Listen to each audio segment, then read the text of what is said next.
গানটি মা কালীকে শ্রীকৃষ্ণ বদলে দিয়েছে। একবার নাচো নাচো গো শ্যামা নাচো এমন করে একবার নাচো মা।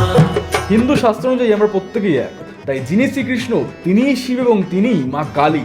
আর গানটি এই বিষয়টিকেই খুব সুন্দর করে তুলে ধরেছে। একবার নাচো নাচো গো শ্যামা নাচো এমন করে একবার নাচো মা। গানটির মধ্যে মা কালীকে শ্রীকৃষ্ণের মতো নৃত্যানুরোধ করা হয়েছে, ঠিক যেমনটি শ্রীকৃষ্ণ তার মা যশোদার ঘরে নৃত্য করেছিলেন। এমন করে নেচেছিলে মা যশোদার ঘরে একবার নাচো মা। মা একটিবার নিজের মুন্ডমালাটি খুলে ফেলে, খুলে ফেলে মুন্ডমালা।